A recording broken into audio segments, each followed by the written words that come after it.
Él es la vida para aquel que camina en destrucción. Que Jesús sea tu única esperanza y que solo en Él puede estar tu confianza. Bienvenido. Está comenzando Libertad sin Límites. Y me alegra de verdad, estoy tan feliz de que tú puedas estar allí del otro lado de esta pantalla viendo este programa a través de la TV Nuevo Tiempo, viendo este programa a través de YouTube, viendo este programa a través de Facebook o también sintonizando el programa a través de Radio Nuevo Tiempo. Cuánta alegría me da poder saludarte, como siempre, en este momento especial para poder abrir la palabra de Dios, para poder encontrar esperanza para nuestra vida, para poder encontrar fortaleza para nuestro corazón. Y estamos aquí, una vez más, para poder disfrutar de aquellas promesas extraordinarias, lindas, que tiene Dios para nuestra vida a través de su palabra. ¿Tú sabías que existe un tiempo que se llama el tiempo de gracia? Esa gracia es la oportunidad que Dios otorga al ser humano para que pueda arrepentirse. Tú sabes que no toda la vida alguien va a suplicarte para que te arrepientas. Y tú sabes que quien es el que suplica para llevarte al arrepentimiento no es un pastor, no es un predicador, no es un líder, es el Espíritu Santo. Pero un día el Espíritu Santo se retirará de la tierra. Y a partir de ese día no habrá más arrepentimiento. Y el destino de la humanidad habrá sido sellada para siempre. ¿Entiendes? Entonces la pregunta es, ¿cuándo llega ese día? Antes de eso tenemos que comprender qué cosa es lo que Jesús está haciendo ahora en el cielo y en qué momento ese tiempo de oportunidad se va a terminar. Lo que nosotros conocemos, el fin del tiempo de gracia o cuando la puerta se cierra.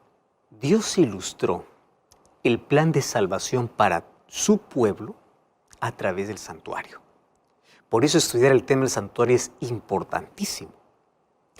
Ahora mira, en el santuario habían muebles, habían ceremonias y todo lo que había allí mostraba de manera clara cómo Dios salva al ser humano. Entonces, el santuario mostraba, en primer lugar, el sacrificio sustitutivo de Jesús. ¿Qué significa eso? Jesús tomó nuestro lugar. Él murió en nuestro lugar. Él es nuestro sustituto.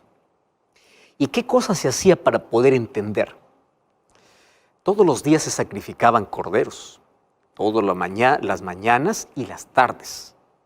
Entonces, esos corderos representaban a la muerte de Jesús, que vino en nuestro lugar. Entonces, cuando Juan vio a Jesús, dijo, he aquí el Cordero de Dios que quita el pecado del mundo. Por eso es que cuando Jesús murió en la cruz, ya no necesitamos más realizar sacrificios, porque todo el sistema de ceremonias y de sacrificios apuntaba para la cruz. Y hay muchos que por allí tienen un problema en confundir la ley ceremonial con la ley moral, con la ley que Dios escribió, pero ese es otro asunto. Entonces, la ley ceremonial que apuntaba al sacrificio de Jesús acabó en la cruz. Ese sistema ceremonial era una sombra de lo que iba a suceder. Entonces, cuando la sombra se encontró con la realidad, pues tuvo su cumplimiento. Y a partir de allí, no necesitamos más de un sistema ceremonial, porque el verdadero Cordero, que es Jesús, murió en una cruz. Lo segundo que mostraba el santuario era la mediación sacerdotal de Cristo en el cielo. Eso es lo que hoy vamos a hablar. Y lo tercero que mostraba el santuario era el juicio final, que eso hablaremos en otro programa. Mira, hay muchos que miran el sacrificio de Jesús realizado allá en el Calvario, pero olvidan que el plan de salvación no concluyó en el Calvario. El plan continúa. ¿En dónde? En el santuario celestial. En el Calvario, nosotros vemos lo que Jesús hizo en el pasado. Pero cuando nosotros hoy miramos al santuario, vemos lo que Jesús hace ahora en nuestro favor. Entonces, cuando tú mires el sacrificio de Jesús, no solo mires el Calvario, mira también el santuario, porque ahora Jesús continúa en ese plan de salvación para salvar al ser humano. Entonces, la pregunta es, ¿qué hace Jesús ahora? Para poder saber qué hace Jesús ahora, tenemos que mirar el santuario terrenal. Porque en el santuario terrenal, como ya te dije, Dios mostró con claridad el plan completo de salvación. ¿Qué sucedía? El sacerdote realizaba un sacrificio continuo, mañana y tarde. Ya te mencioné que ese sacrificio representaba la muerte de Jesús. Mas existía una vez al año, y era el 10º día del 7º mes, en que se realizaba la purificación del santuario. ¿Quién entraba en escena? El sumo sacerdote, una vez al año. Y aquí viene lo interesante. Ese día de purificación del santuario, ese día era un día de juicio. Entonces, todo aquel que no había confesado sus pecados, ese día era eliminado. ¿Entiendes la idea de juicio de lo que sucedía allí? Ahora, ¿cómo se cumple esto en el ministerio de Cristo? Mira lo que sucede. Cuando Cristo murió, allá en Jerusalén, allá en el Calvario, después de su muerte en el año 31, Jesús va al cielo. ¿Y a dónde entra? Pues entra al santuario. Porque el santuario que construyó Moisés era una réplica, era una figura pequeña de lo real que existe el santuario en el cielo. Mira lo que dice la Biblia, Hebreos capítulo 8, versículo 1 y versículo 2. Mira, la Biblia está diciendo esto. Ahora bien, el punto principal de lo que venimos diciendo es que tenemos tal sumo sacerdote, el cual se sentó a la diestra del trono de majestad en los cielos, ministro del santuario de aquel verdadero que levantó el Señor y no el hombre. O sea, Moisés levantó un santuario por orden de Dios, pero Jesús entró ¿a dónde? Al santuario que fue levantado por Dios. Interesante. Entonces Jesús va y entra al santuario. Y cuando Jesús entra al santuario, Él comienza su labor de intercesión. Mas Él no necesitaba presentar sacrificios como los sacerdotes terrenales. Mas ¿de qué manera hacía su trabajo sacerdotal? Allí en el santuario, Él comenzó a aplicar su sacrificio realizado a favor de aquellos que lo aceptan como su Salvador. Eso en la Biblia se llama justificación. Entonces, por eso tú vas a entender que aunque Jesús murió por toda la humanidad, no todos se van a salvar. ¿Por qué? Solamente se van a salvar aquellos que aceptan el sacrificio de Cristo. Y Cristo intercede por ellos en el cielo y aplica su sacrificio realizado en el Calvario a favor de aquel que se arrepiente y lo reconoce como su Salvador. Ese es su trabajo sacerdotal. Por eso es que el apóstol Pablo en 1 Timoteo capítulo 2, versículo 5 dice así: porque hay un solo Dios y un solo mediador entre Dios y los hombres, Jesucristo hombre. ¿Estás entendiendo lo que dice Pablo? ¿Quién es el intercesor? No es María, no es Pablo, no es un apóstol, no es la madre de Jesús. Hay un único mediador, un único intercesor entre Dios y los hombres, Jesucristo. Entonces Jesús entra al santuario para poder interceder. Es Él quien intercede. El apóstol Juan escribe en 1 Juan 2:1. Allí dice: hijitos míos, estas cosas os escribo para que no pequéis. Pero si alguno hubiere pecado, abogado tenemos para con el Padre a Jesucristo. ¿Entiendes? ¿Quién es el mediador? Jesús. ¿Quién es tu abogado? Jesús. No es otro. Entonces, ¿qué sucede? Todo pecado confesado es perdonado porque Cristo es nuestro intercesor. ¿Comprendes? ¿Y eso dónde nos mostró? Pues ya en el santuario. ¿Correcto? Ahora, ¿qué sucedía en el santuario terrenal? Porque recuerda que el santuario terrenal era una figura de lo que ocurre en el santuario celestial. ¿Qué cosa sucedía en el santuario terrenal una vez al año? ¿Recuerdas? Eso ya te mencioné. Entonces, el santuario era purificado. ¿Purificado? ¿De qué? Déjame explicarte. Durante todo el año, el pecado era transferido mediante la sangre que entraba al santuario. ¿Por qué? Te voy a ilustrar así. Cuando alguien reconocía que había cometido un pecado, llevaba su ofrenda y llevaba un cordero, vamos a colocar aquí la imagen del cordero, él no entraba hasta el santuario. ¿Sabes hasta dónde llegaba? Hasta el atrio. En el atrio, el sacerdote le daba un cuchillo, porque él tenía que matar a ese corderito.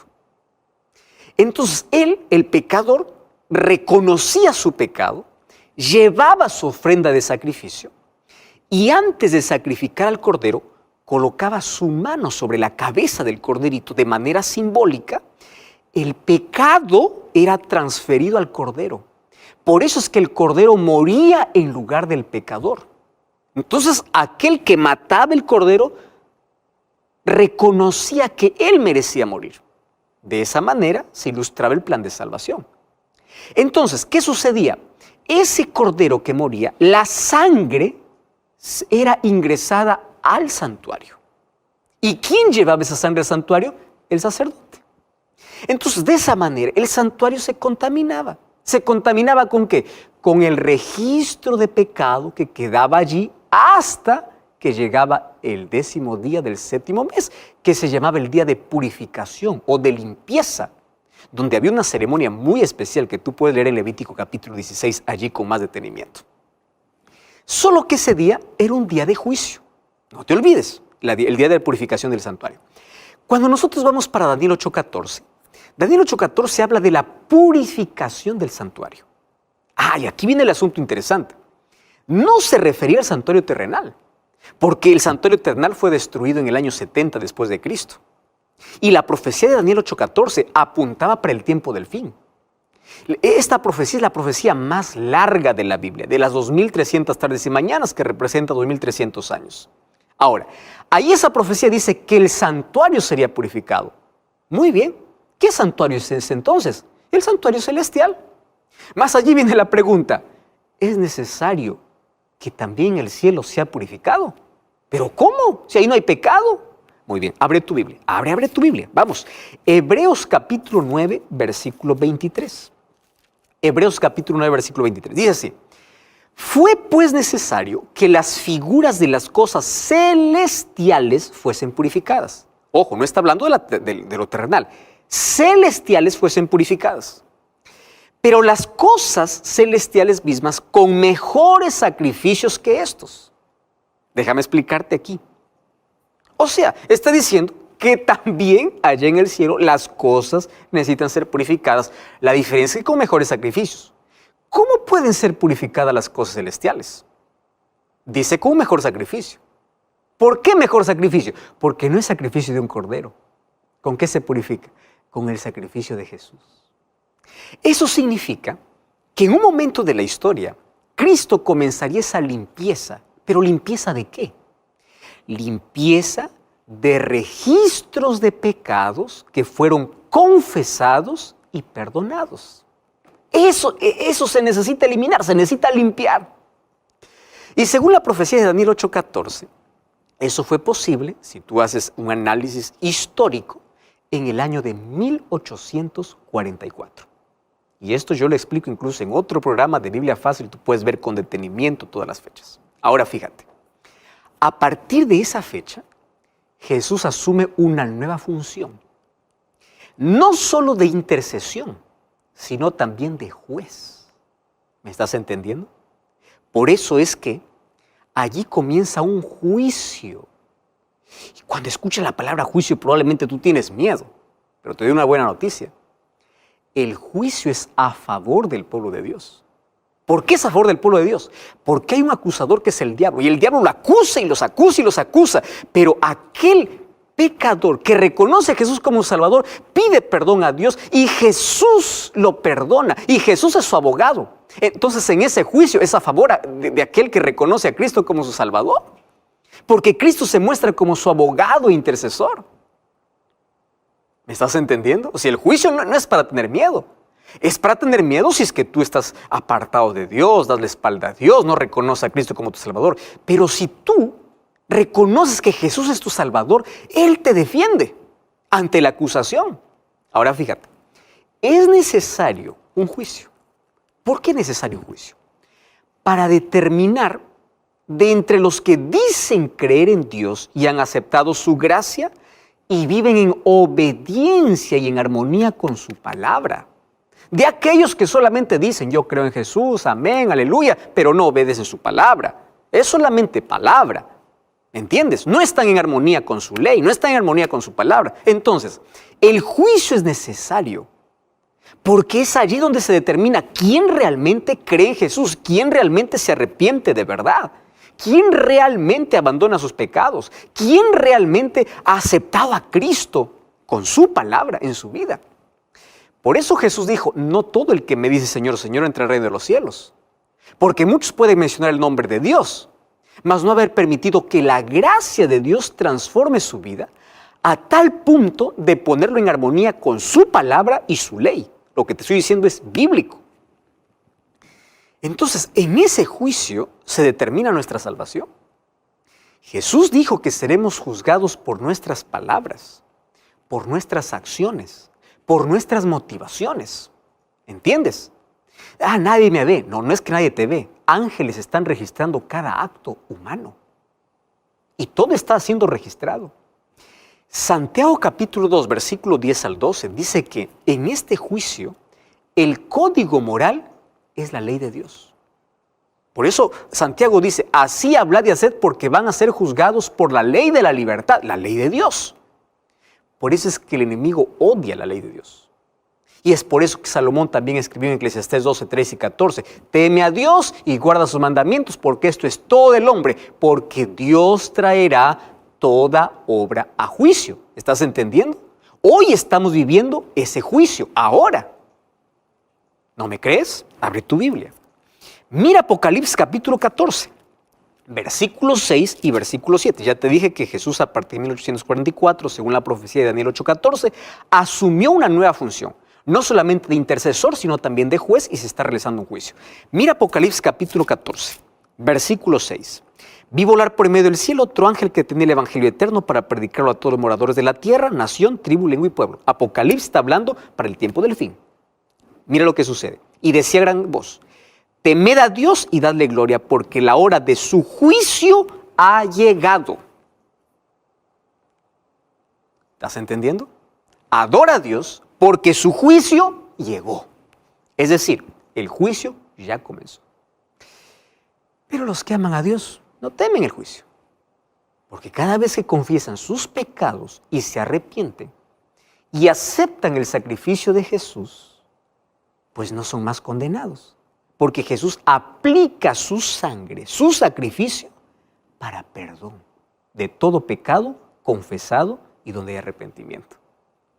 Ahora, quiero decirte una cosa interesante aquí. No existe un pecador que acepte la gracia de Dios y no sea perdonado. Mira, no importa cuán grande sea tu pecado, Dios te perdona. Porque mayor que tu pecado es la gracia de Dios. ¿Lo estás entendiendo? Mayor que tu pecado es la gracia de Dios. Ahora, mientras Cristo continúe siendo nuestro intercesor, hay oportunidad para todo ser humano. Pero aquí viene el asunto. No siempre Jesús estará allí. Un día saldrá. Y cuando salga del santuario para venir como Rey de Reyes a esta tierra, el destino de cada ser humano estará definido para siempre. Cuando esto suceda, Apocalipsis capítulo 22, versículo 11, dice así, el que es justo, siga justo. El injusto continúa así, es decir, no hay más oportunidad de salvación, porque no habrá más intercesor. La gracia en el cielo habrá terminado. Cuando el juicio concluye en el cielo, Jesús vendrá aquí a la tierra para dar a cada uno conforme a sus obras. Eso es lo que dice Apocalipsis 22:2. He aquí yo vengo pronto para recompensar a cada uno. Es decir, antes que Jesús vuelva, tiene que haber un juicio en el cielo, porque allí se determina la recompensa de cada ser humano en base a las decisiones que tomó. a las oportunidades que desperdició, a la gracia que aceptó o rechazó. ¿Y sabes qué cosa? No sabemos cuándo Jesús saldrá del santuario. No sabemos cuándo termina la gracia para la humanidad.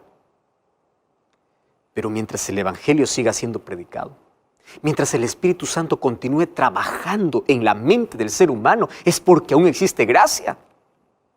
Mas llegará un día en que no habrá más oportunidad. Nadie más te suplicará. Por eso la Biblia es clara al decir en Hebreos 3:15, si oyeres hoy su voz, no endurezcáis vuestros corazones. En otras palabras, no juegues con las oportunidades que Dios te da. No postergues la oportunidad de salvación porque es peligroso. Tú no sabes cuándo se acaba la gracia. Tú no sabes cuándo es tu última invitación. Tú no sabes cuándo es tu último día. No juegues. Un día la puerta se cerrará. Y quiero recordarte lo siguiente, que aquello que Dios cierra, nadie puede abrir. Mira lo que dice Apocalipsis capítulo 3, versículo 7. Esto dice el santo y el verdadero, el que tiene la llave de David. Llave significa autoridad. El que abre y ninguno cierra, pero cuando cierra, ninguno abre. ¿Tú recuerdas en Mateo 25? Jesús contó la parábola de las 10 vírgenes. De las 10 vírgenes, 5 estuvieron listas para la fiesta de bodas. Y las otras 5 no. Y cuando ellas fueron a buscar aceite, dice que se cerró la puerta. Y cuando se cerró la puerta, por más que tocaban, nadie más podía entrar. Qué triste, ¿verdad? ¿A qué se está refiriendo? Cuando Cristo también cierre esa puerta en el cielo, a lo cual llamamos el fin de la gracia. ¿Recuerdas que Jesús dijo que su venida será como en los días de Noé? En Mateo capítulo 24, versículo 37-39 dice, como en los días de Noé. Ahora, quiero decirte una cosa.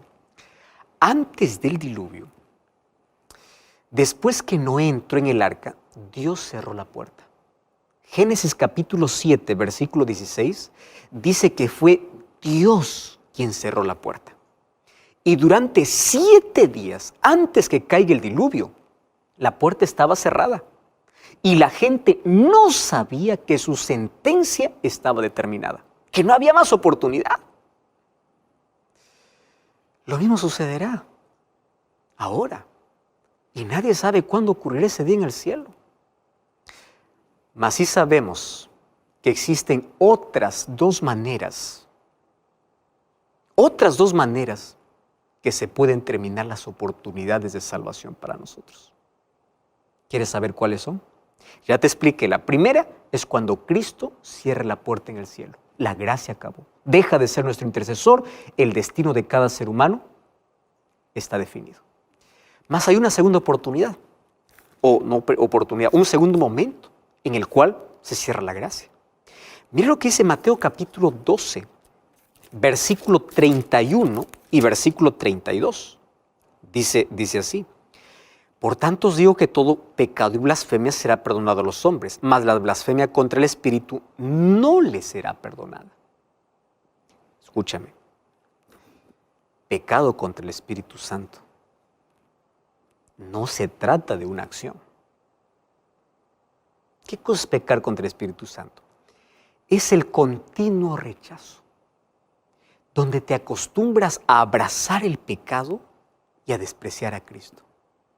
Entonces llega un momento que en lugar de arrepentirte, comienzas a justificar el pecado.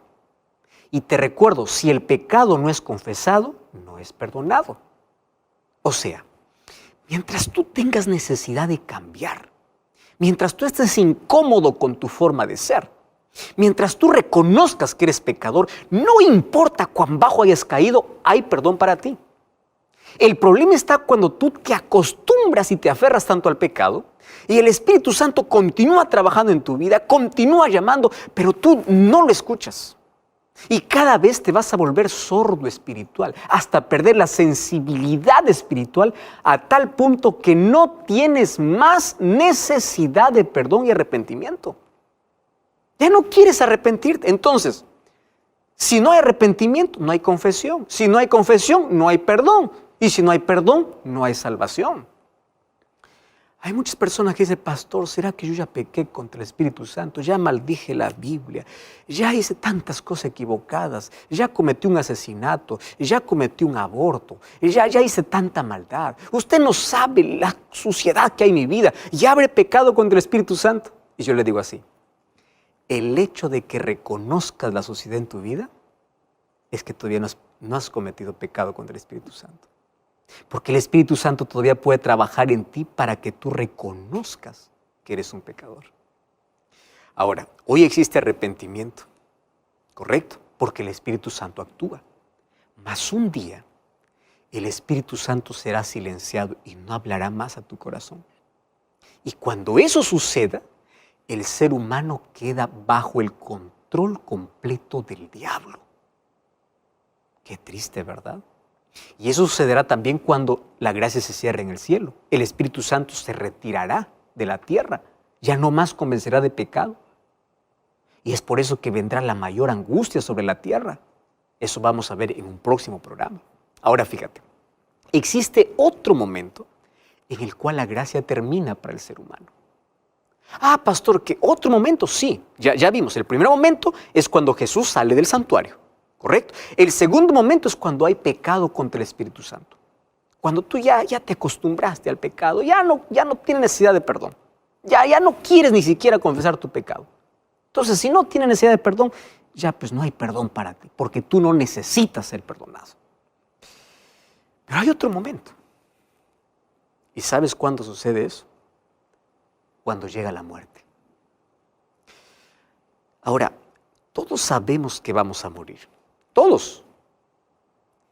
Pero nadie sabe cuándo. ¿Verdad? Y yo quiero decirte esto con mucho amor. Mientras tengas vida y exista gracia en el cielo, Dios seguirá llamándote para que aceptes su gracia. Pero escúchame, nadie sabe cuándo es la última vez que Dios le llama. Nadie sabe. Nadie sabe cuándo es su última invitación, porque la muerte llega de manera inesperada. Santiago dice, nuestra vida es como la neblina, que aparece y de pronto desaparece. Y hoy quiero decirte que nadie te salva de muerto. No hay oración que te salve. No hay misa que te salve. La salvación es un asunto de elección en vida. ¿Me estás entendiendo? Mira lo que dice Deuteronomio capítulo 30, versículo 19 y versículo 20. La Biblia es muy clara. Deuteronomio capítulo 30, versículo 19 y 20. Dice así, a los cielos y a la tierra llamo por testigos hoy. Hoy he puesto delante de ti la vida y la muerte, la bendición y la maldición. Escoge la vida. No te está diciendo que otro va a escoger por ti. Tú vas a escoger la vida. ¿Cuándo? Cuando estás vivo. Versículo 20. Amando a Jehová tu Dios, atendiendo su voz y siguiéndole a Él porque Él es vida para ti. Entonces de muerto no sirve sacrificios, oraciones, no. Es una elección en vida. Por eso Dios te dice, tú eliges. La salvación es un asunto de elección. Nadie irá al cielo siendo obligado. Por eso te digo en el nombre de Dios que la decisión más inteligente es no perder tiempo sin Dios. La decisión más inteligente es usar nuestra libertad para vivir con Dios. La decisión más inteligente es elegir la vida, que es Cristo. El mejor uso de tu inteligencia es elegir a Cristo ahora. ¿Por qué? Porque todavía existe gracia. Y a mí me encanta mucho la invitación que hace el libro de Hebreos capítulo 4, versículo 16. Y es una invitación para todos. Allí dice así, acerquémonos pues confiadamente al trono de la gracia para alcanzar misericordia y hallar gracia. ¿Sabes por qué dice acerquémonos confiadamente al trono de la gracia? Porque ahí está Jesús todavía. Él es nuestro intercesor. Y cuando vamos para Hebreos capítulo 7, versículo 25, me encanta este versículo. Se acercan a Dios viviendo siempre para interceder por ellos. Tú te acercas a Dios y Él te salva. porque Él intercede. O Jesús es tu abogado o estás perdido para siempre.